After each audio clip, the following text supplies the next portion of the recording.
Le grand jury RTL Le Figaro LCI. Invité aujourd'hui, Marion Maréchal Le Pen, députée du Vaucluse, présidente du groupe Front National au Conseil régional Provence-Alpes-Côte d'Azur. Le débat est dirigé par Elisabeth Martichoux. Bonjour à tous dans ce grand jury RTL Le Figaro LCI et bienvenue à vous Marion Maréchal Le Pen. Merci beaucoup. Bonjour. Vous étiez déjà venu dans ce grand studio de RTL, mais c'est la première fois que vous faites entre guillemets un grand jury jusqu'à 13h30. Évidemment, beaucoup de questions à vous poser sur les grands sujets d'actualité. Ils sont très nombreux. On attend vos réponses, d'autant que vous savez parfois cultiver votre singularité au sein du Front National. Pour vous interroger, Guillaume Roquette, directeur du Figaro Magazine, et Christophe Jacubizine, chef des services politiques de TF1 et LCI. Et tout à l'heure, avant la fin de l'émission, Benoît Galeret viendra nous rejoindre. Il aura regardé les réseaux sociaux. Il viendra avec des questions bonus que ceux qui vous auront entendu depuis le début de l'émission auront aussi envie de vous poser. C'est ça, Benoît. Bonjour à vous. Bonjour, c'est exactement ça. Alors, pour les poser, ces fameuses questions, il y a un hashtag, le grand jury, tout attaché. Sur Twitter, je sélectionne les plus pertinents. N'hésitez pas à réagir. Puis, je vous rejoins tout à l'heure. À tout à l'heure. À tout à l'heure. Hashtag, le grand jury. Allez, c'est parti. On va commencer par Nuit debout. Vous avez 26 ans. Depuis décembre, si vous me permettez, c'est sur Internet votre état civil. Je suis pas encore un vous âge, êtes on le jeune. dissimule, donc c'est bon. Voilà, vous êtes jeune. Quel regard d'abord vous portez sur ce mouvement? Est-ce que vous les comprenez?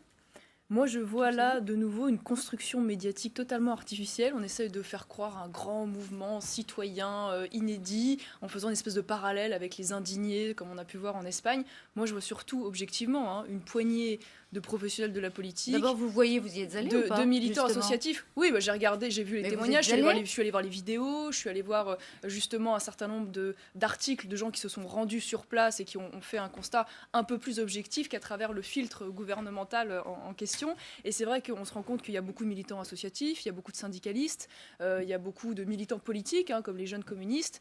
Et entre nous, on y voit des gens qui défendent... Donc c'est un mouvement qui est finalement totalement investi, récupéré par des pros de la politique, des syndicats. C'est surtout un mouvement qui ne représente rien et personne. C'est un mouvement de jeunes, lycéens, étudiants qui se font plaisir, qui fument du pétard, qui défendent les 25 heures en durée légale du travail, qui cassent d'ailleurs à l'occasion lorsque ça peut leur faire un petit peu plaisir, qui défendent une soi-disant démocratie avec des assemblées générales et qui crachent sur Alain Finkielkraut lorsqu'il se rend à ce type d'événement. Alors ça, c'était hier soir. Voilà, exactement. Donc sincèrement, moi, j'ai pas de sympathie particulière. Mais vous pouvez comprendre quand même ce type d'expression populaire et démocratique, vous qui avez fait partie de mouvements, notamment au moment de la loi pour le mariage pour tous, les veilleurs, etc. Vous pouvez comprendre qu'on puisse... Veilleurs debout, qu'on puisse contester effectivement un pouvoir ou une légitimité démocratique du Parlement par ce type de mouvement de rue. Non, mais qu'il y ait une mobilisation contre le gouvernement, qu'il y ait une colère légitime, je ne remets pas ça en cause. Je dis juste que l'échantillon des personnes qui se mobilisent à travers cet événement-là, déjà, est relativement dérisoire, d'une part, et d'autre part, est quand même, ce sont des militants d'extrême gauche, donc ultra minoritaires, avec des revendications qui sont toutes plus délirantes les unes que les autres, de gens qui commencent même pas encore à travailler et qui sont déjà en train de penser à leurs allocations chômage, c'est assez amusant, et voilà, et qui m'apparaissent surtout particulièrement sectaires, parce que vous me dites, oui, des grands mouvements citoyens, démocratique. Je veux dire, ce qui s'est passé hier soir est proprement scandaleux. Vous avez Alain Finkielkraut qui vient sur place écouter simplement sans prendre la parole, qui se fait cracher dessus, à la limite du lynchage. Voilà, moi je trouve que sincèrement c'est très loin de l'idée du pluralisme que je me fais. C'était pas provocateur de la part d'Alain Finkielkraut qui partage assez peu les convictions. Je sais pas, je croyais que c'était un mouvement citoyen. Alain Finkielkraut est un citoyen comme les autres. Je veux dire, si c'était représentatif de l'ensemble de la population, il ne devrait pas y avoir de difficulté. Mais je ne crois pas que ce soit représentatif. Vous pensez qu'il faut interdire ce mouvement, qu'il faut faire évacuer la place de la République définitivement? Je ne crois pas qu'il faille interdire l'expression politique. Ce qui me dérange en revanche, c'est l'extraordinaire mansuétude du gouvernement à l'égard des casseurs. Quand on voit le nombre d'interpellations dérisoires qu'il y a pu y avoir, alors qu'en parallèle, quand vous avez des jeunes qui vont manifester à Calais contre la disparition de l'état de droit, vous avez 3 mois de prison ferme. Là, voilà, vous sentez que le gouvernement est quand même assez mal à l'aise, parce que c'est son réseau, disons-le franchement. Mais vous n'êtes pas pour l'évacuation l'évacuation de la place. Et vous êtes pour qu'effectivement le gouvernement soit plus sévère à l'égard de ceux qui cassent les vitrines, en partant ou pas, mais vous ne jugez pas nécessaire qu'on interdise ce rassemblement? Moi, ça ne me choque pas qu'il y ait un rassemblement. Au contraire, je suis assez critique à l'égard du dévoiement de l'état d'urgence qui voudrait aujourd'hui que, sous prétexte de la lutte contre le terrorisme, maintenant on interdise toute forme de manifestation, souvent pour des raisons très politiques. Je vous le disais à l'instant, c'est vrai à Calais. Donc qu'il y ait une expression politique, qu'elle soit autorisée, bon, ça ne me choque pas plus que ça. Et à la limite, ça permettra de révéler le vrai visage de ce qu'est cette manifestation. En revanche, je condamne très fermement aujourd'hui le laxisme total du gouvernement à l'égard de ces casseurs. Christophe Jacubizine. Alors vous avez une phrase très dure là sur les jeunes qui sont là-bas. Vous dites ils pensent déjà à leur indemnité chômage alors qu'ils n'ont pas encore travaillé. Est-ce que ça veut dire que, contrairement à eux, vous soutenez la loi El Khomri? Non, c'est pas ce que je veux dire. D'ailleurs, la loi El Khomri, la critique est beaucoup plus large, parce que là, on est dans une révolution un peu romantique de leur part. Je tiens à préciser d'ailleurs, parce qu'on parle souvent les jeunes. Ce sont des jeunes. Ce ne sont pas les jeunes de France qui sont représentatifs de l'ensemble de la jeunesse française, parce que la jeunesse française vote majoritairement Front National. La jeunesse du mouvement, c'est en partie, effectivement, l'opposition à la loi El Khomri. Oui, mais alors, pour des raisons qui sont très différentes des leurs. En l'occurrence, moi je trouve que c'est une occasion manquée cette loi. C'est surtout une loi qui rate sa cible.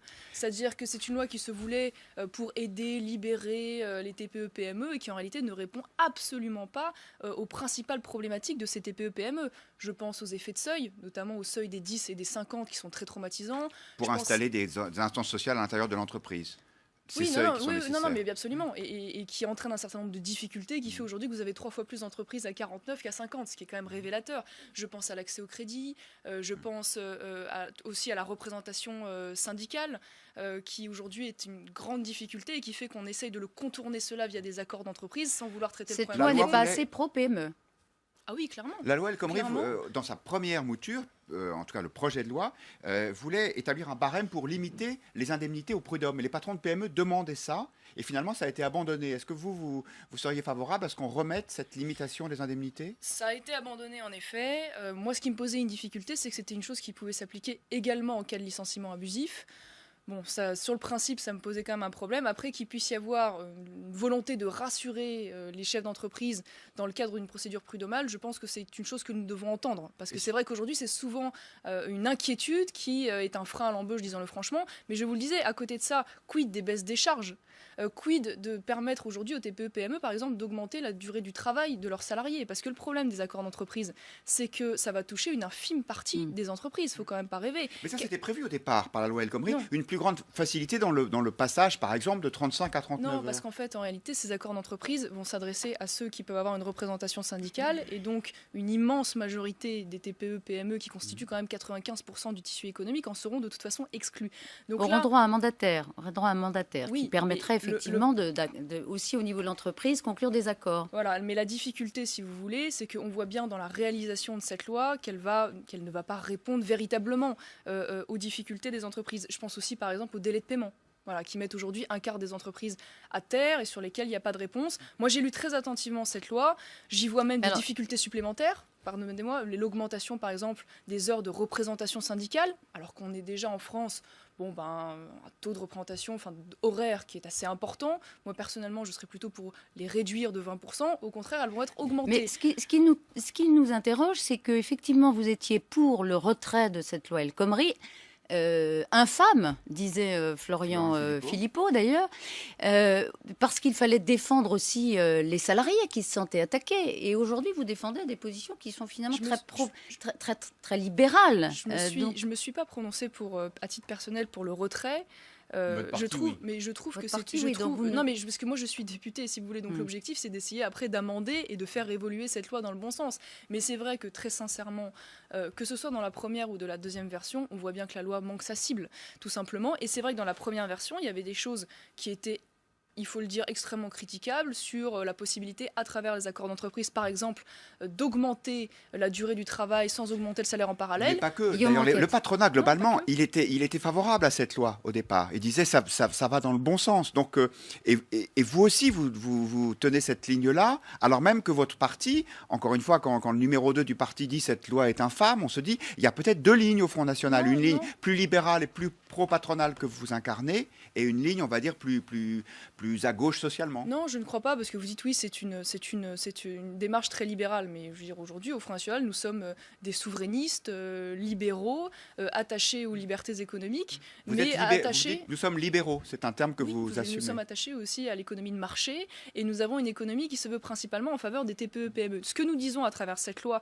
c'est que oui, c'est une occasion manquée, parce qu'elle ne va pas s'adresser et régler les problématiques des TPE-PME, tout simplement. Et que même aujourd'hui, les accords d'entreprise tels qu'ils sont rédigés dans la nouvelle loi vont être extrêmement difficiles à mettre en place. Et donc, par conséquent, c'est vrai qu'à moins de révolutionner par amendement cette loi, c'est vrai qu'elle a objectivement pas grand intérêt. Ce que disent Elisabeth et Guillaume, c'est vrai, nous interroge à chaque fois. On se demande toujours si le Front National, au fond, veut être le parti des salariés ou des patrons de PME, TPE. C'est pas le même discours selon qu'on entend Florian Philippot ou Marine Le Pen ou Marion Maréchal Le Pen. Moi, je suis pas dans la lutte des classes, monsieur. C'est-à-dire que je considère que les intérêts des salariés sont pas forcément en contradiction avec les intérêts des chefs d'entreprise. Le CDD, il y a eu le débat du CDD. Est-ce qu'il faut surtaxer le CDD? C'est le débat de la semaine. Moi, j'ai l'effet inverse, c'est-à-dire que je pense au contraire qu'il faut faire une fiscalité incitative pour les CDI. Je pense que la fiscalité punitive ne marche pas. D'ailleurs, on a tenté de la mettre en place, on voit bien que ça a eu des effets relativement peu efficaces et qu'on est déjà à un tel degré de fiscalité qu'il faut arrêter de revenir systématiquement. Donc, fiscalité incitative pour les CDI, c'est-à-dire c'est-à-dire faire une fiscalité qui soit plus avantageuse lorsque l'on prend un CDI que lorsqu'on prend un CDD, plutôt que d'avoir le raisonnement inverse. C'est-à-dire baisser les charges des patrons quand ils embauchent en CDI. Voilà, pas pour les salariés, pour les patrons, évidemment. Pour que ce soit plus incitatif. À l'inverse, pour les salariés, il y a des choses qui auraient pu être remises dans cette loi qui ont été oubliées. Par exemple, la défiscalisation des heures supplémentaires. Là-dessus, nous étions opposés très fermement lorsqu'elles avaient été refiscalisées. Ça a été une perte considérable de pouvoir d'achat, plutôt que dans cette loi de permettre au contraire que le taux de majoration des heures supplémentaires puisse être réduit. Sarkozy pendant son quinquennat. Oui, en l'occurrence, oui. Alors, elle avait été malheureusement pas intégralement financée. Mais il s'avère qu'en effet, ça a été une erreur politicienne terrifiante que de revenir là-dessus. En termes de pouvoir d'achat, est-ce que le Front National, s'il arrivait au pouvoir, demanderait une augmentation des bas salaires, une revalorisation du SMIC, par exemple? Alors, pas du tout. Ça, j'ai entendu cette espèce de mesure caricaturale avancée à de très nombreuses... On en a parlé, mais c'est vrai que c'était... Il n'y a pas d'augmentation du salaire minimum prévu. Il y a une baisse des cotisations sociales salariales qui est dans le programme du Front National, qui est d'ailleurs une mesure qui a été reprise par le très communiste Nicolas Sarkozy dans son livre, afin de permettre en effet une augmentation des bas salaires et une augmentation du pouvoir d'achat. Mais il n'y a pas du tout d'augmentation du SMIC de prévu, parce que évidemment, si on augmente le salaire minimum, ça va être absolument dramatique pour nos entreprises, et en particulier les petites structures. L'augmentation du point d'indice, 1,2 des fonctionnaires, vous l'approuvez? Oui, je comprends ce qu'il y a derrière. Le problème, c'est qu'aujourd'hui, nous avons un souci de financement de ces mesures. Il faut quand même le regarder ça en face. Je comprends l'attente légitime de la part des fonctionnaires. Voilà, ils sont suffisamment payés pour vous, les fonctionnaires pour un certain nombre d'entre eux, aujourd'hui, c'est dramatique à dire, malgré que les salaires ne soient pas très élevés, ils sont paradoxalement parfois mieux payés que dans le privé. C'est-à-dire que pendant très longtemps, vous expliqueriez aux fonctionnaires qu'il y a des priorités, il y a la rigueur budgétaire qui s'impose et que vous ne pourriez pas les augmenter. Pour l'instant, en l'occurrence, c'est vrai que vu les difficultés budgétaires du pays, ça ne va pas être une priorité. Ça, c'est un souhait. Si tant est que les finances du pays s'améliorent, évidemment, nous irons dans ce sens-là. Mais en l'état actuel, c'est quand même difficilement justifiable. Et est-ce qu'ils sont trop nombreux ? Marine Le Pen a critiqué le non-remplacement d'un fonctionnaire sur deux qui avait été mis en place sous le quinquennat précédent. En fait, c'est l'approche extrêmement mathématique qui a été mise en place, qui a été critiquable. Je pense que sur les secteurs régaliens, il y a au contraire un manque de fonctionnaires. On le voit dans les forces de l'ordre, on voit par rapport à la moyenne européenne, le nombre de forces de l'ordre par rapport au nombre d'habitants est moins élevé en France qu'à travers la moyenne européenne. Donc il y a nécessairement sur les secteurs régaliens peut-être une nécessité d'embauche ciblée, c'est vrai aussi dans la justice. En revanche, il y a un nombre absolument délirant dans la fonction territoriale. Pour être clair, police-justice, vous aimeriez qu'on renforce effectivement les effectifs. Pour les autres, il faudrait les baisser. Mais au Conseil régional PACA, il y a trop de fonctionnaires. Bien sûr qu'il y a trop de fonctionnaires. Ça a été dit d'ailleurs pendant la campagne, y compris de la part de Christian Estrosi. Et nous avions à ce titre d'ailleurs proposé de ne plus remplacer les départs à la retraite. Mais c'est vrai combien de fonctionnaires au Conseil régional ? Alors j'ai plus le nombre exact en tête, mais en tout cas il y a eu une augmentation considérable. Et il continue d'ailleurs à y avoir une augmentation sous Christian Estrosi, parce qu'il y a 160 embauches nettes qui vont arriver, parce qu'ils ne souhaitent pas prendre le parti de dire nous ne remplaçons plus les départs à la retraite. Les accords dans certains conseils généraux, notamment de droite, d'aller vers une augmentation des heures de présence des fonctionnaires territoriaux, une baisse de RTT, vous approuvez cette démarche ?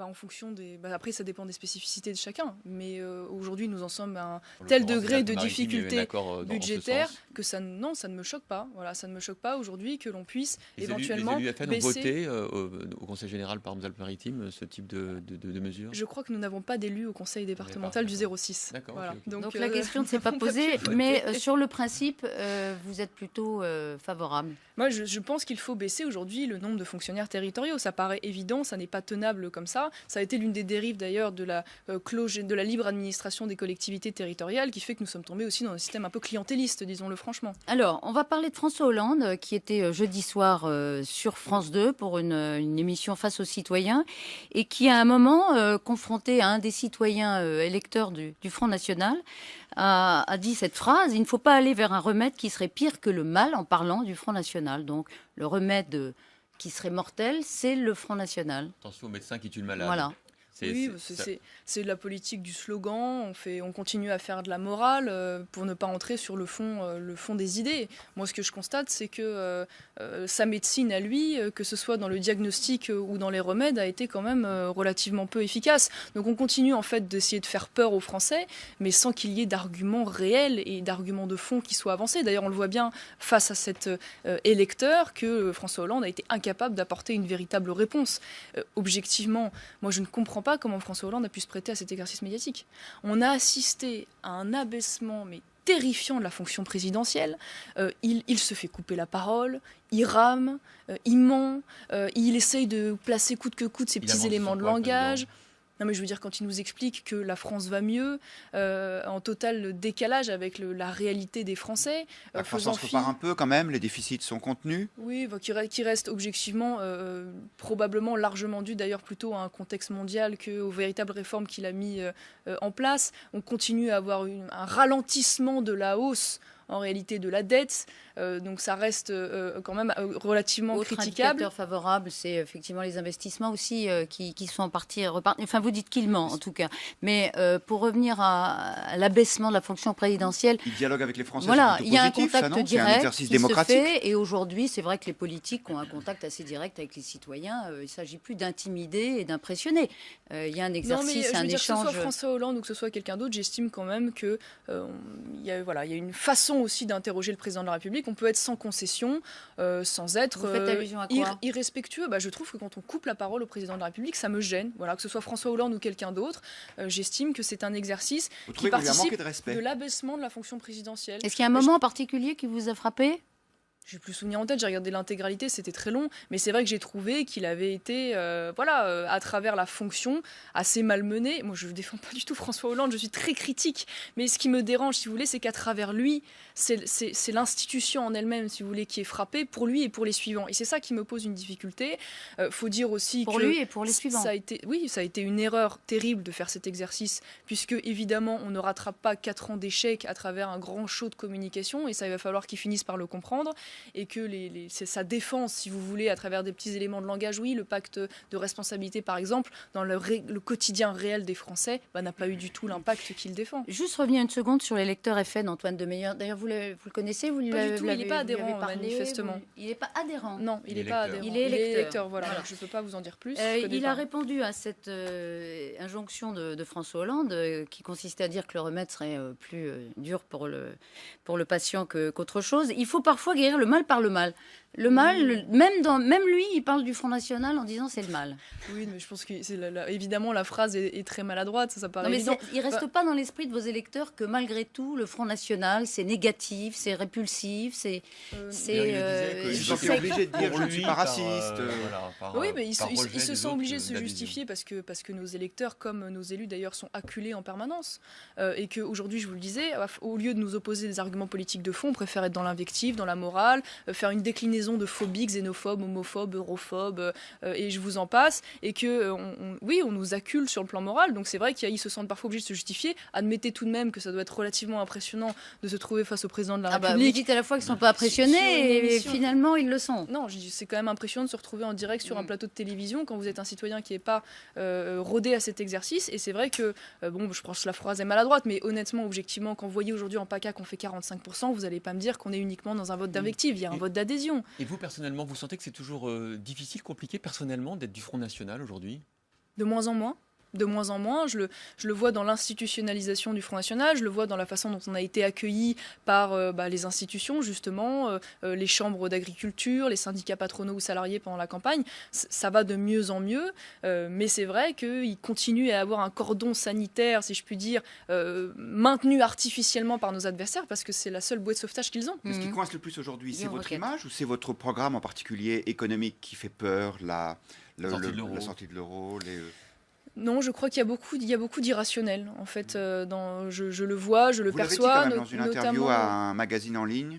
Oui, notre programme économique fait peur, et notamment peur aux retraités. Il y a plusieurs choses. Je crois que notre principale difficulté, en effet, aujourd'hui, se trouve auprès des personnes âgées qui, depuis 40 ans, il faut bien le dire, se font laver le cerveau en expliquant que Front National égale facho, égale nazi. Et donc, il y a une espèce de perception un peu irrationnelle, de peur de l'inconnu, du changement, peut-être plus prégnante chez eux que les autres. Il y a aussi un certain nombre de caricatures qui sont véhiculées par nos adversaires. Vous l'avez relevé tout à l'heure, par exemple, sur l'augmentation du SMIC ou des choses comme ça qui ne nous aident pas. Et puis, c'est vrai, la question de l'euro reste un point de compréhension plus compliqué que les autres. Mais après, c'est toujours le drame d'avoir raison trop tôt. Celle qui est la moins favorable à une sortie de l'euro. Non, je n'ai pas du tout dit ça. D'ailleurs, l'objet du séminaire n'a pas été du tout de remettre en cause le bien fondé. Que vous avez organisé avec les dirigeants du parti pour savoir s'il fallait changer le programme ou non. Il n'y a pas eu de débat du tout sur le bien fondé de revenir à notre souveraineté monétaire et bancaire. Le vrai débat, il a porté sur la façon d'aborder la question justement auprès de nos électeurs, en expliquant que l'euro n'était pas l'alpha et l'oméga de nos difficultés économiques, pas l'alpha et l'oméga de nos solutions, que nous avions par ailleurs d'autres propositions sur le plan stricto national. Je vous en ai parlé tout à l'heure en faveur des TPE-PME, et que surtout, c'est un outil, mais expliquer aux personnes âgées que le but ultime de le retour à notre monnaie, c'est pas la dévaluation en tant que telle. C'est évidemment que ça s'adapte aux besoins économiques, mais l'objectif, c'est de relancer la machine économique, donc que cette monnaie monte par ailleurs, et que les Français puissent en tirer un bénéfice sur leur épargne aussi. Donc la sortie de l'euro, ça reste peut-être pas l'alpha et l'oméga dans le programme que vous allez dérouler avant 2017, mais ça reste un pilier essentiel du programme du Front National. Bien sûr que oui, parce que si vous voulez regarder par exemple ce qui se passe en Italie, en dépit d'un certain nombre de mesures qui ont été mises en place par Matteo Renzi, il ne bénéficie pas ou presque pas des fruits de son travail, parce qu'ils sont contraints comme nous par une monnaie qui reste inadaptée à leur économie et qui aujourd'hui nous pose moins de difficultés parce que le contexte mondial, la parité euro-dollar est plus favorable, mais le jour où cela change de nouveau et où l'euro redevient excessivement fort, on va avoir des difficultés. Un dernier mot sur François Hollande et cette émission. En le regardant, vous avez vu un candidat déterminé. Vous pensez qu'il ira à la présidentielle 2017 ? J'ai vu, un candidat un président qui veut se représenter. Oui, ça paraît évident, mais je vois surtout un président qui, à mon avis, va être évincé par son propre camp. C'est-à-dire ?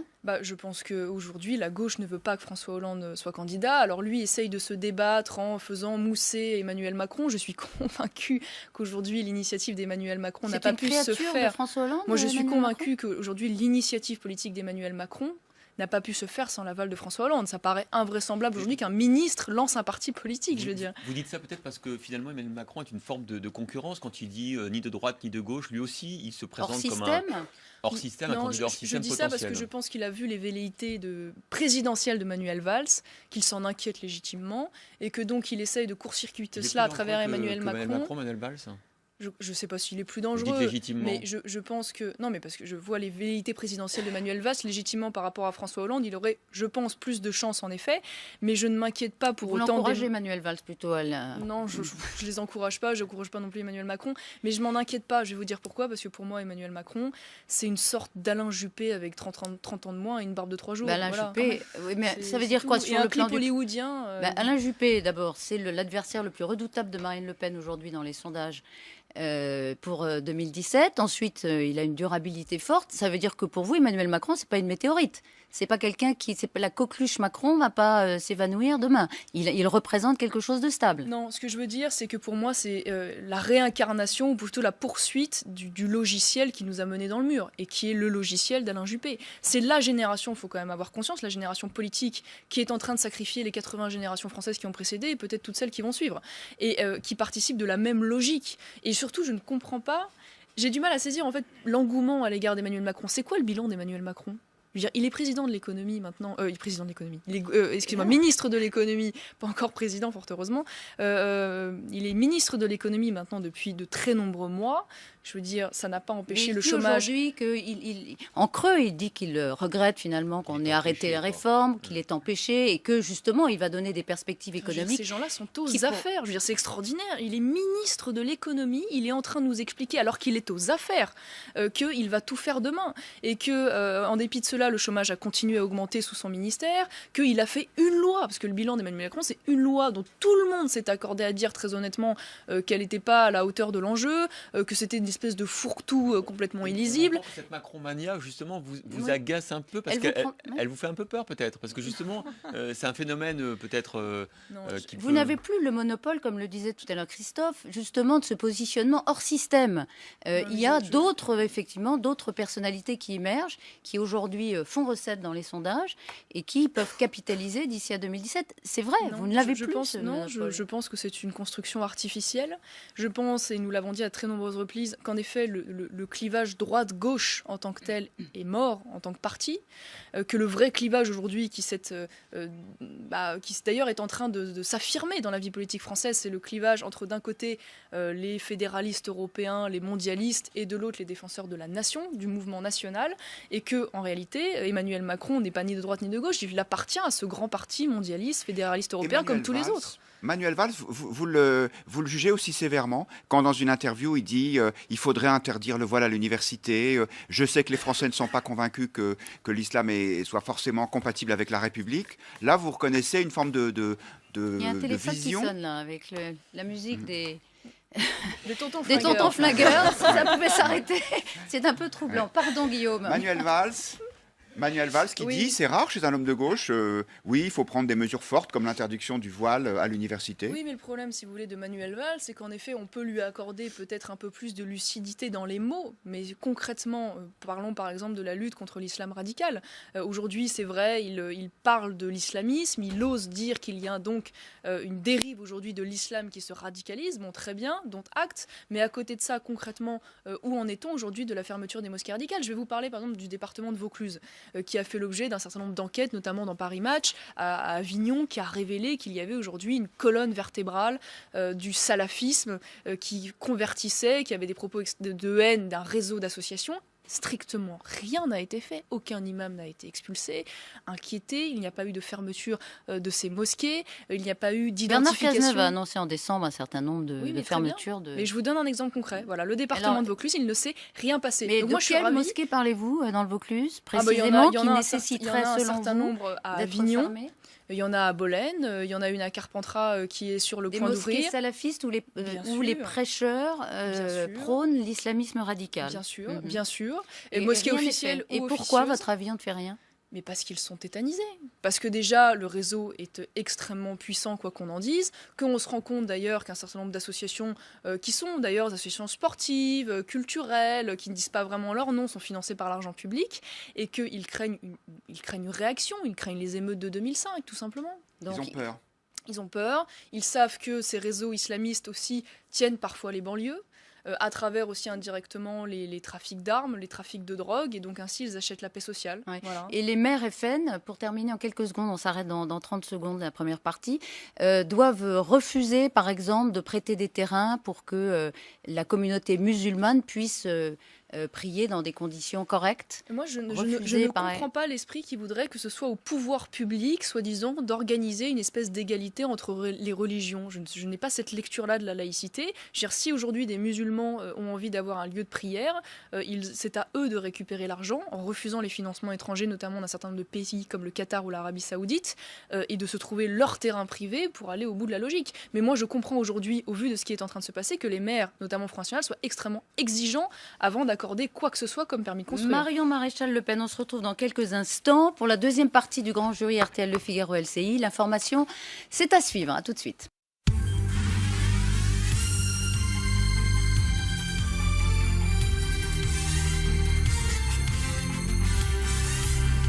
Suite du grand jury RTL Le Figaro LCI. Invitée aujourd'hui, Marion Maréchal Le Pen, députée du Vaucluse, présidente du groupe Front National au Conseil régional Provence-Alpes-Côte d'Azur. Le débat est dirigé par Elisabeth Martichoux. Avec Guillaume Roquette, directeur du Figaro Magazine, et Christophe Jacubizine de TF1 LCI, et Benoît Galeret qui nous rejoindra juste avant la fin de l'émission. Marion Maréchal Le Pen, on évoquait juste avant la pause les dernières déclarations de Manuel Valls. C'était dans Libération mercredi matin, qui a dit un certain nombre de choses sur le vivre ensemble et notamment l'islam. Et la question lui a été posée de l'interdiction du voile à l'université. Il a dit que lui, il serait plutôt favorable. Vous dites... Bien. Je dis bien. Je dis dommage que le président de la République ne soit pas d'accord. Je pense en effet que l'université, au même titre d'ailleurs que l'école publique, doit rester un sanctuaire. Je ne vois pas à quel titre on pourrait avoir des signes ostentatoires de Alors la question, c'est comment on fait respecter cette interdiction à l'université ? C'est toujours la même difficulté. Le problème aujourd'hui, c'est que c'est exactement comme sur la loi avec l'interdiction de la burqa, où on se rend compte que c'est une loi d'une hypocrisie absolument extraordinaire, parce que dans les faits, les forces de l'ordre sont totalement démunies sur le terrain, qu'ils ont même parfois des consignes officieuses, évidemment, en disant qu'il ne faut pas interpeller, parce que ça fait des scandales, parfois même jusqu'à des émeutes et des agressions. La loi n'est pas respectée. Non, la loi n'est pas respectée. Bien sûr que la loi n'est pas respectée. Et nous avons même parfois de généreux donateurs étrangers qui paye, je ne sais plus le nom de cet homme, mais qui, pour le coup, paye les amendes, a décidé de payer les amendes qui étaient infligées à ces femmes qui ne respectaient pas la loi française. Mais elle reste évidemment appliquée de façon très partiale. Ce qui me pose une difficulté aujourd'hui avec la multiplication du voile dans l'espace public, c'est que je rappelle que ça n'est pas un précepte religieux, mais plutôt une tradition culturelle. Dans le département de Vaucluse, qui a une tradition, qui accueille depuis très longtemps des populations de confession musulmane, vous revenez 20 ans en arrière, il n'y avait pas de femmes voilées, et aujourd'hui, vous avez des jeunes filles voilées à partir de l'âge de 13 ans. Et est-ce que donc vous, quand vous demandez l'interdiction du voile, ça n'est pas pour, par exemple, au nom du féminisme et de la nécessité de décourager une forme d'asservissement de la femme, c'est au nom plutôt de la lutte contre l'islamisme radical et la culture. Il y a plusieurs choses. Non, mais il y a plusieurs aspects. Déjà, c'est d'éviter l'exacerbation du communautarisme, de cette espèce de volonté de se fracturer la population française en marquant sa différence, parfois de façon un peu provocante, disons-le franchement, sous l'impulsion d'ailleurs parfois, en effet, d'un islam de plus en plus radical qui pousse et invite les jeunes femmes à se voiler. J'y vois aussi de mon côté, et ça c'est ma position personnelle, en effet, une vision de la femme qui n'a pas la mienne. Voilà, dans la civilisation française, on ne cache pas la femme, au contraire, on la célèbre. Mais dans la civilisation française, il y a la liberté aussi. Vous faisiez la comparaison entre l'université et l'école, mais l'école, en général, on est mineur. À l'université, sauf à être très brillant, on est majeur. Donc après tout, on est libre de s'habiller comme on veut. Oui, j'entends bien, mais ça reste quand même un lieu d'éducation publique. Voilà, financé par l'argent public, et ce qui se justifie alors au sein de l'école publique, qu'elle soit primaire ou secondaire, je ne vois pas pourquoi ça ne se justifierait pas dans des au facs sein privées, dans des universités privées, ça vous semblerait moins grave. Non, mais ça me semble pas moins grave. Mais ce que je veux dire, c'est que les choses se posent de façon différente. Pour le coup, puisqu'on n'est plus dans le cadre de l'argent public et du domaine public. Christophe Jacubizine. Quand le Premier ministre s'interroge sur la compatibilité de la religion musulmane avec la République, tout en disant que lui, il pense qu'il n'y a pas de problème de compatibilité, mais que les Français s'interrogent, est-ce que vous faites partie de ces Français qui s'interrogent sur cette compatibilité de la religion musulmane avec notre République ? En tout cas, je ne me pose pas de questions sur la compatibilité de l'islam radical avec la République. Ça paraît évident, puisque eux sont pour la mise en place d'une loi islamique, de la charia, donc qui est un véritable code civil, si je puis dire. La religion musulmane, qui en général, Non, je ne crois pas. Enfin, on a eu de très nombreux exemples quand l'assimilation était défendue. Il n'y a pas la charia en France. De Français, mais un certain nombre de personnes, et avec une certaine ambiguïté, disons-le franchement, comme l'UOIF par exemple, en font la promotion en sous-main. Je rappelle que l'UOIF, absolument, l'UOIF qui est l'émanation des frères musulmans, qui est une organisation classée terroriste et même interdite dans un certain nombre de pays musulmans comme l'Égypte, par exemple. Pour rebondir sur ce que dit Christophe, vous avez demandé effectivement au Conseil régional de votre région d'interdire l'UOIF. La région n'a rien à voir avec l'interdiction, elle n'en a absolument pas les moyens. C'est un outil qui existe au Conseil régional qui permet au Conseil régional d'interpeller justement le gouvernement sur un certain nombre de sujets. Donc nous avons utilisé simplement cet outil. Et d'ailleurs, les Républicains et Christian Estrosi également a refusé de voter ce vœu. Ça ne me surprend pas. Lui, il finance les associations de l'UOIF dans sa mairie. Il a demandé publiquement l'interdiction de l'UOIF, donc il est d'accord avec vous. Je vous en remercie. Merci de le rappeler. Si l'association, effectivement, ne clarifie pas ses positions par rapport à l'islamisme c'est exactement radical. Ce que je n'ai pas compris de la part de Christian Estrosi. Vous êtes d'accord tous les deux. Non, manifestement, nous ne sommes pas d'accord parce qu'il fait des grandes déclaration d'intention dans les médias, et lorsque concrètement on lui demande un acte fort, il refuse d'aller au bout de sa logique. Ce qui est vrai aujourd'hui, c'est qu'il faut se poser la question éventuellement de la nécessité de mettre en place un consistoire avec les musulmans de France, en demandant en effet une clarification sur un certain nombre de sujets, parce qu'aujourd'hui un certain nombre d'imams sont très ambigus sur la question, qu'ils disent au pouvoir public ce qu'ils ont envie d'entendre, et en sous-main continuent d'inviter un certain nombre de prédicateurs. C'est vrai par exemple aujourd'hui à Nice avec Annie Ramadan. Il finance en sous-main Il finance des associations sportives de l'UOIF, en effet, dans sa mairie. Mais l'UOIF, c'est pas l'islamisme radical. C'est une émanation des frères musulmans, qui est elle-même porteuse d'une lecture très radicale de l'islam. C'est une émanation, pour finir, c'est une organisation transcourant, si on peut dire, du monde mais évidemment, tous les gens qui ne sont pas dedans sont des islamistes radicaux, mais il y en a quand même un certain nombre. Alors, Guillaume Roquette, Christophe Jacubizine. Une image d'humanité, peut-être, il y a 48 heures, le pape est revenu de Lesbos avec une douzaine de réfugiés syriens, dont 6 mineurs. Est-ce que voilà, ce geste vous semble nécessaire, et quel message on doit en tirer ? Quel message on doit en tirer ? Moi, le pape est un guide spirituel. Ça n'est pas un guide politique. Et il accueille ces réfugiés au Vatican. Déjà, ça a le mérite au moins de la cohérence, puisque comme il appelle les peuples européens à les accueillir, au moins il va au bout de sa logique en accueillant un certain nombre, même si c'est relativement peu, au Vatican. Ce qui m'apparaît étonnant, moi, si vous voulez, c'est qu'à Non, mais je dis à titre individuel, c'est ce qu'il veut, c'est son État. Mais je dirais à titre individuel qu'il puisse évidemment montrer de la compassion à l'égard des pauvres ou des réfugiés de guerre. Ça ne me dérange pas. Je suis plus gênée lorsque cela revêt un caractère politique. Déjà parce que ça n'est pas son rôle, et que par ailleurs, il y a manifestement une grande méconnaissance aujourd'hui de ce que c'est l'Europe et de ce qu'implique aujourd'hui cette arrivée massive, ce qu'on appelle dans la novlangue les migrants, qui, pour une grande partie d'entre eux, ne sont pas éligibles en réalité au droit d'asile. Vous pensez qu'il est irresponsable ? Non, je ne vais pas dire si le pape est responsable ou irresponsable. Je ne suis pas là d'ailleurs pour commenter son activité en tant que telle. Non, mais vous déniez le droit. Vous dites qu'il n'a pas le droit, d'une certaine façon. C'est pas son rôle de prendre des prises de. J'ai pas dit ça. J'ai dit je suis plus gênée lorsqu'il fait de la politique. Voilà, parce que pour moi le pape est un guide un peu comme le fait de ramener spirituel. Des réfugiés. Il fait un peu de politique. C'est un message qu'il envoie au peuple européen qui se sont repliés par rapport aux migrants. C'est exactement ce que je suis en train de vous dire. Je suis pas en train de vous dire il doit ou il doit pas faire. Je suis en train de vous dire je suis plus gênée lorsqu'il fait de la politique, parce que pour moi le pape c'est un guide spirituel. Voilà. Mais ça n'ébranle pas quand même votre discours radical contre l'accueil des émigrés qui fuient la guerre. Là, c'était des émigrés qui fuyaient effectivement la Syrie. Non, pas du tout. Je sais qu'on cherche régulièrement à me mettre en difficulté à dire ça, en disant oui, vous êtes catholique et le pape, machin. Mais je veux dire, il y a une doctrine sociale de l'Église qui est extrêmement claire pour les hommes et les femmes politiques, qui dit qu'ils doivent chercher à mettre en place le bien commun. Eh bien, moi, je considère que le bien commun aujourd'hui de la nation française, c'est de ne pas accueillir sans aucune restriction ou presque l'ensemble de ceux qui aujourd'hui viennent utiliser le droit d'asile comme une filière d'immigration clandestine bis. Ça n'a pas ébranlé vos convictions parce que vous êtes catholique. Ça vous a pas interrogé? Vous n'êtes pas dit le pape il revient avec 12 migrants? Et quand le pape dit nous sommes tous des migrants, est-ce que vous dites est-ce que je suis sur le bon chemin? Non, j'ai pas de doute. J'ai pas de doute parce que je vois la réalité du terrain, je vois les chiffres, je vois les conséquences sociales et je vois le malheur aussi qui s'ensuit d'un côté et de l'autre d'ailleurs.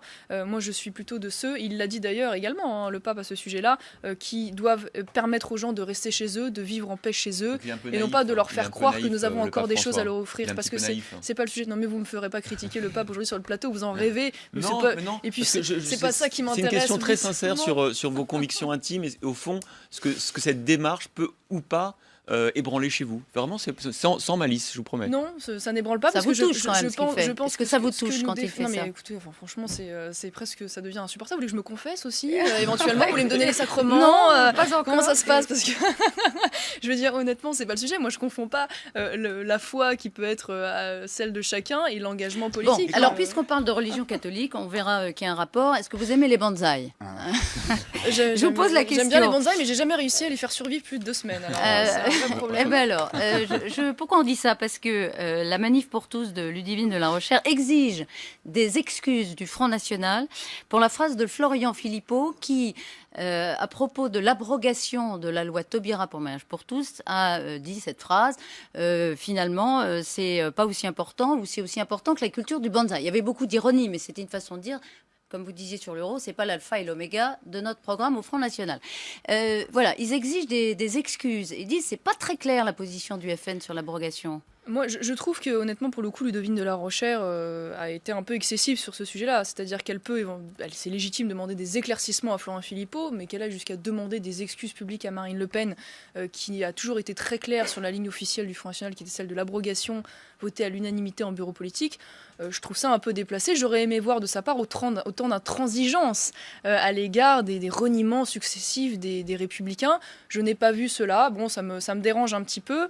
Pourquoi est-ce que Florian Philippot dit ça alors ? Vous êtes sûr qu'il est aussi affirmatif que vous l'êtes-vous sur l'abrogation de cette loi ? Il est revenu d'ailleurs dessus en rappelant qu'il était dans la ligne officielle du Front National. Je crois en effet, et après tout c'est son droit, qu'il considère que ça n'est pas un sujet majeur. Ce qui est vrai, c'est que ça n'est pas prégnant dans le quotidien de nos compatriotes. Ce qui est prégnant, c'est les retraites, le pouvoir d'achat, la sécurité. Mais ça reste un sujet majeur quand vous entendez des leaders comme Nicolas Sarkozy qui changent d'avis sur ce sujet, qui était favorable à l'abrogation puis qui maintenant ne la demande plus, en se disant finalement cette loi elle est passée, c'est trop tard. Non, mais pour vous c'est différent, ça reste un sujet majeur. Je ne mets pas en concurrence les sujets économiques avec les sujets de civilisation. Tout le monde devrait se sentir concerné par la filiation, par le rapport aux enfants entre leur père et leur mère. Après, c'est vrai que c'est moins pressant dans le quotidien des Français, c'est une évidence. Mais néanmoins, ça reste pour moi un sujet fondamental. Je trouve la phrase de Florent Philippot maladroite.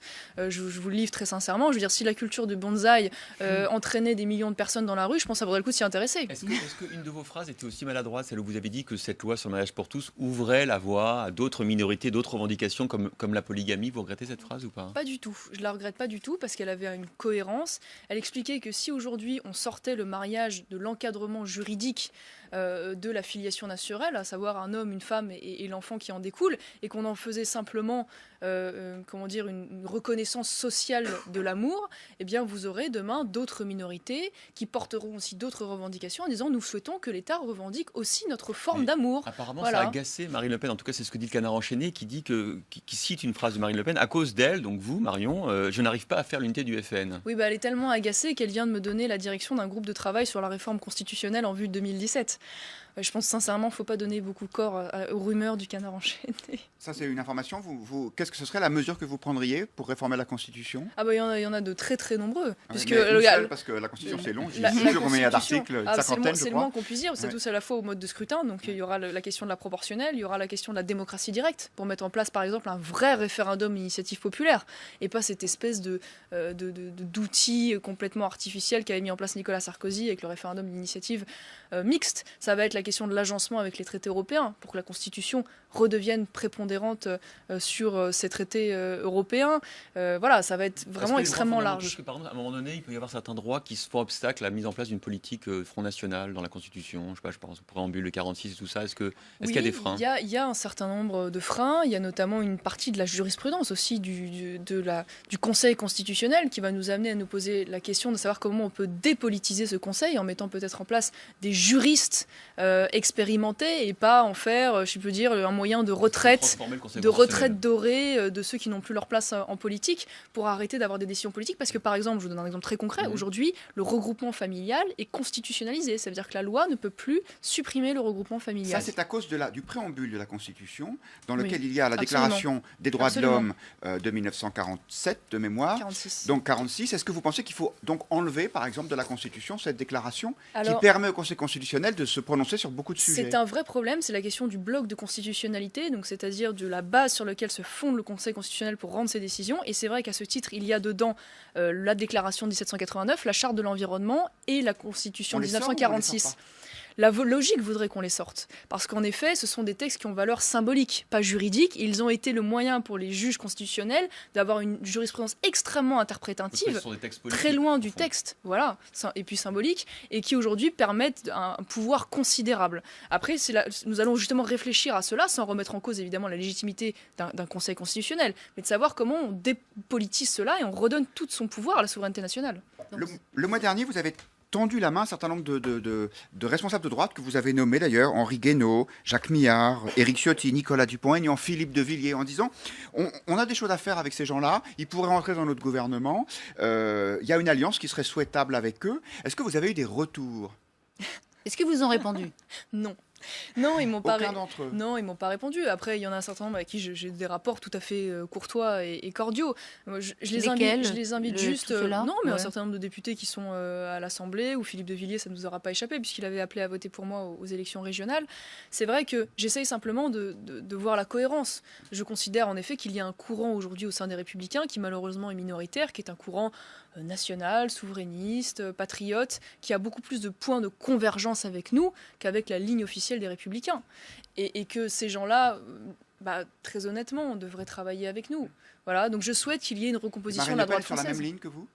Marine Le Pen est dans une démarche d'ouverture. Elle a fait très souvent des appels à Nicolas Dupont-Aignan. Je suis sûre qu'elle n'aura aucune difficulté. Il y avait 2 lignes à l'époque. Il y avait on va faire exploser la droite et on récupère un, ou alors on fait des alliances. Il y avait deux stratégies qui étaient un petit peu différentes. Non, mais le problème, si vous voulez, c'est qu'en l'état actuel de la ligne des Républicains, on ne peut pas faire d'alliance. Je veux dire, ce serait incohérent sur le plan politique.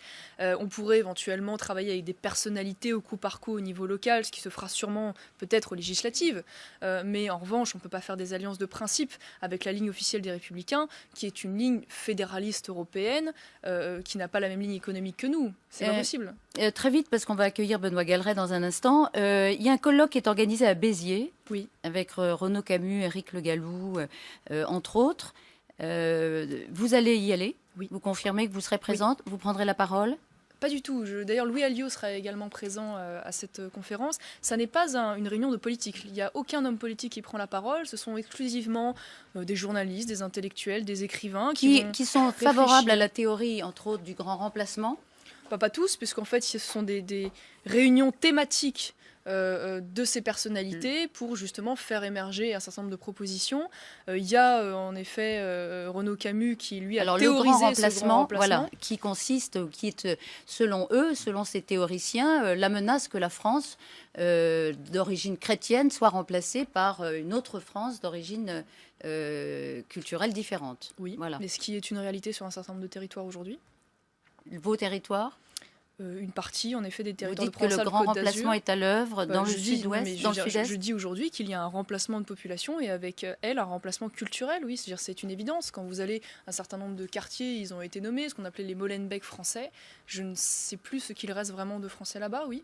Christophe Jacobizine. Un autre sujet, il y a son juste pour terminer, Marine Le Pen, elle est favorable à votre présence à Béziers. Elle n'y voit, c'est pas une initiative qui, comme elle le dit dans le Canard enchaîné, en tout cas elle est citée, gêne l'unité du Front National. Non, pas du tout. Moi, je suis mandatée pour Marine Le Pen, au même titre que Louis Alliot, justement pour aller voir ce qui se dit lors de ce séminaire.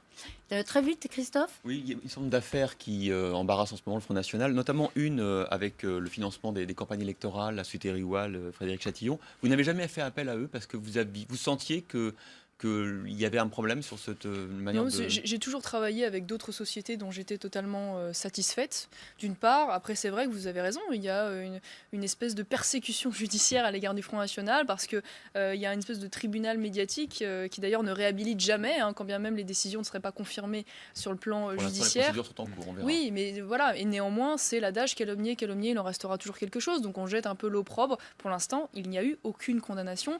Comme sur Panama Papers, aucun dirigeant du Front National... Vous êtes affirmative, il n'y en aura jamais, il n'y a aucun sujet qui puisse déboucher sur une condamnation dans l'exécutif du Front National, mais je fais une confiance totale à Marine Le Pen. Si Marine Le Pen me dit aujourd'hui nous sommes tête haute, main propre, je suis convaincue qu'elle dit la vérité. Benoît Galeret nous rejoint. Il a surveillé les réseaux sociaux depuis que vous êtes avec nous, Marion Maréchal Le Pen, depuis 12h30. Alors... Eh bien, déjà, ceux qui s'attendaient à un règlement de compte à Hockey Coral sont un peu déçus. C'est Verlaine qui dit à aucun moment, nonobstant des désaccords éventuels, Marion Maréchal Le Pen n'attaque les siens. Elle concentre ses missiles contre la gauche. En revanche, il y avait en même moment que nous, Florian Philippot qui était lui sur Canal+. Il parle de Nuit debout avec beaucoup de sympathie. Il dit « Je préfère voir une jeunesse qui s'implique et débat, quelles que soient ses prises de position, plutôt qu'une jeunesse désinvestis. Quand vous nous parliez de poignées de professionnels de la politique qui fument du pétard et casse, qu'est-ce que ça vous inspire? Fume peut-être du bonsaï du coup. Qui? Florent Philippot? Non. Je voudrais savoir. On parlait des divergences tout à l'heure. Avant de rentrer dans l'émission, vous avez menacé vos invités au plateau de les envoyer à la place de la République, ce qui ne se tenait pas à carreau. Oui, parce que quand on voit l'accueil qui a été fait à Alain Finkielkraut, je doute que nous soyons correctement accueillis. C'est un simulacre de démocratie là-bas. C'est un épiphénomène ou un phénomène, Nuit debout? Je pense que c'est quelque chose qui en politique n'existe que ce qu'il ne paraît exister. Donc étant donné qu'ils ont une tribune médiatique extraordinaire, inversement proportionnelle au nombre qu'ils représentent, ça existe, ça va avoir un poids politique, mais je pense que ça fera pchit, ça ne durera pas dans le temps parce qu'il y a un décalage monumental aujourd'hui entre les aspirations du peuple français et les revendications un peu romantiques, si je puis dire, pour dire ça gentiment, de certains de ces jeunes. Florian Philippot est un romantique. Comme il y a un décalage entre Florent Philippot et vous. C'est romantique. Si vous n'êtes pas toujours d'accord, non, mais on n'est pas des clones non plus, vous savez. Moi, tant mieux. Alors il y a des primaires à droite, à gauche, et c'est Quentin qui vous demande où est la démocratie au FN. Est-ce que Marine Le Pen est candidate à la présidentielle à vie pour ce parti? Ah non, mais nous, c'est très simple. Le choix du président, du candidat à la présidentielle se fait au moment du Congrès. Nous n'avons pas importé ce système américain des primaires qui nous apparaît, nous, extrêmement délétère pour la vie politique française parce que pendant des semaines, il accapare l'attention sur les guerres d'ego, de personnes, de règlements de compte. Et donc, simplement, notre choix du candidat, il se fait au moment du choix du président du parti, au moment du Congrès, donc de façon totalement démocratique. Est-ce qu'un jour, vous espérez que ce soit vous, ces Carthaginois, qui demandent, n'êtes-vous pas soulagé de ne pas avoir remporté la présidence PACA, qui vous aurait finalement un peu exclu de la scène nationale avec cette règle sur le non-cumul? Ah non, je ne suis pas soulagé du tout parce qu'on avait un projet extrêmement ambitieux pour cette région et je pense que même au niveau national, cela aurait participé de l'accélération de l'arrivée au Front National du pouvoir parce que l'un des grands reproches qui nous est fait, c'est de dire oui, mais on ne sait pas ce que vous allez donner une fois aux affaires. Quand on voit ce qu'on fait dans nos mairies, l'efficacité politique que ça engendre, avec une région, ça aurait décuplé évidemment notre crédibilité. Mais est-ce que vous avez l'ambition d'être candidate, comme le demandait votre... Pas du tout. Alors moi je dois dire que je suis très étonnée parce que je les vois tous se précipiter pour vouloir être président de la République. Je peux vous dire que personnellement c'est pas quelque chose qui me donne très envie. Mais alors, vous émettez un doute, une sorte de tentation de Venise. Vous dites en 2017 j'aurai 27 ans, je pourrais faire autre chose. C'est-à-dire que vous n'êtes pas sûr de faire de la politique? Non, j'ai pas en effet totalement pris ma décision pour être honnête avec vous en 2017. Disons que moi j'ai une inquiétude, je suis passionnée par ce que je fais, j'ai envie de me battre pour mon pays, mais j'ai une inquiétude qui est de finir comme un certain nombre aujourd'hui de responsables politiques qui sont sclérosés dans la vie politique française, en place depuis 10, 20, 30 ans, et j'ai pas envie de finir comme ça. Voilà. Benoît. Un exemple concret, la question est très simple, elle vient de Descamps. En 4 mandats de député à l'Assemblée nationale, en quoi avez-vous été utile? J'ai pas 4 mandats. J'ai pas encore 4 mandats. En 4 ans de mandat de député, oh là là, je sais même plus lire les tweets. En 4 ans de mandat de député à l'Assemblée nationale, voilà, ça c'est plus cohérent. En quoi avez-vous été utile? Ça a été une tribune quand même extrêmement importante. Il faut savoir qu'il y a quand même un ton terriblement monolithique aujourd'hui à l'Assemblée nationale sur des grands sujets, que ce soit sur la question européenne, entre autres, et nous avons une voix discordante. On a quand même, j'en suis convaincue, apporté au débat public. Ça a été vrai par exemple sur la loi sur la prostitution. Nous avons été les seuls à relever que c'était une nouvelle filière d'immigration clandestine, puisque dorénavant, des femmes étrangères prostituées pourront, en souhaitant sortir de la prostitution, avoir un titre de séjour et une indemnité à ce titre. Allez, très vite, une question des deux. Vous parliez de la primaire à droite. Est-ce que vous mettez tous les candidats à la primaire de la droite et du centre dans le même sac, ou est-ce qu'il y en a que vous trouvez plus compatibles avec vos idées? Oui, j'aime bien Jean-Frédéric Poisson. Voilà, qui reste un candidat minoritaire. Après, moi, honnêtement, dans les 10 candidats que je vois, je ne vois pas de souverainiste, déjà. Il y a Jacques Millard qui veut se présenter. Oui, je ne vois pas de souverainiste. Mais il y a deux difficultés, moi. Dans les candidats que je vois, je ne vois pas de souverainiste, d'une part. Ça me pose quand même une vraie difficulté. Je ne vous parle même pas des questions migratoires et sécuritaires. Et je ne vois pas de candidat, c'est très étonnant d'ailleurs, pas un seul ne défend des alliances locales avec le Front National. Alors que pourtant, une majorité de leurs électeurs est favorable à cela. C'est quand même drôle de voir la déconnexion. Christophe. Moi, je vais faire mon Benoît Galeret, j'ai repéré un tweet. Tout à l'heure, vous disiez que Emmanuel Macron, c'était Alain Juppé avec 30 ans de moins. Il y a Elijah qui dit que Marion, c'est Marine avec 30 ans de moins. C'est presque pas totalement faux. Mais alors ça va vous mener loin, ça va vous mener en tout cas à voyager, parce que comme elle, vous avez des étapes internationales, vous allez en Russie, vous allez rencontrer Vladimir Poutine? Ah non, pas du tout. Mais en fait, je fais simplement mon travail de député, parce que vous savez, je suis en commission des affaires étrangères. Donc, tout simplement, je suis amenée naturellement à faire des voyages. Je n'ai pas du tout prévu de rencontrer Vladimir Poutine. Il a autre chose à faire. Vous aviez annoncé que vous iriez en Syrie. Vous allez y aller. Le voyage est toujours à l'état de projet, en effet. C'est en train d'être finalisé pour rencontrer la population, un certain nombre d'autorités, peut-être politiques, religieuses. À quel moment vous irez en Syrie?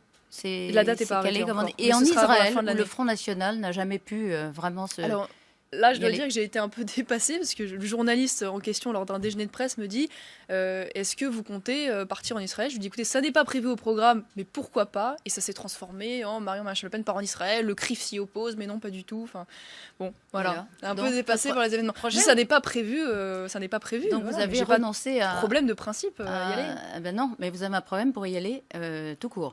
Non, le CRIF n'est pas représentatif, vous savez, de l'ensemble de la communauté de Français de confession juive de France. Alors c'est fini. Merci beaucoup Marion Maréchal Le Pen d'avoir été avec nous. On retrouve votre grand jury en intégralité sur LCI 18h30, 19h30. Merci Guillaume Roquette, Christophe Jacubizine. Le replay sur RTL et j'en profite pour dire que sur rtl.fr, il y a une nouvelle sur le site, un tas de contenu politique qui est lancé à partir de demain rtl.fr. N'hésitez pas. Merci à vous Marion Maréchal Le Pen. Beaucoup. Bonne journée à tous. Au revoir.